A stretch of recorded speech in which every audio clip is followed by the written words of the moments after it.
మిథున రాశిలో మీరు జన్మించారా? మిథున రాశిలో జన్మించిన వారు ఈ వీడియోను చివరి వరకు చూడండి. హాయ్ అండి, అందరు ఎలా ఉన్నారు? నేను మీ కిరణ్ చంద్ర, న్యూమరాలజిస్ట్.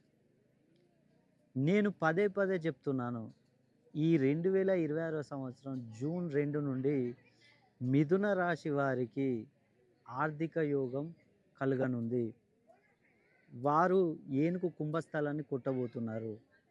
ఎందుకు చెప్తున్నానంటే, ఈ మిథున రాశి నుండి ఈ రోజున గురుడు కర్కాటక రాశిలోకి ప్రవేశించనున్నాడు, స్థానచలనం చేయనున్నాడు.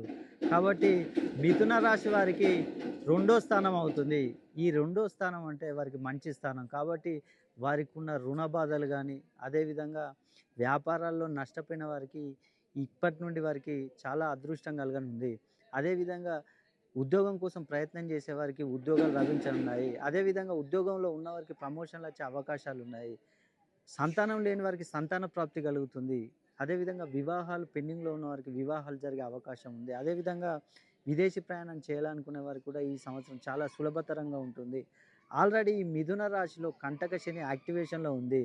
అయినా కూడా గురుడు మిథునం నుంచి కర్కాటకలోకి ప్రవేశిస్తున్నాడు. కాబట్టి వీరిది రెండో స్థానం కాబట్టి, మంచి స్థానం కాబట్టి వీరికి లాభం చేకూరే అవకాశాలు చాలా ఎక్కువగా నిండుగా మెండుగా ఉన్నాయి. కాబట్టి మీరు మిథున రాశిలో జన్మించి మీకేమైనా సమస్యలు ఉన్నట్లయితే ఒక్కసారి నన్ను సంప్రదించండి.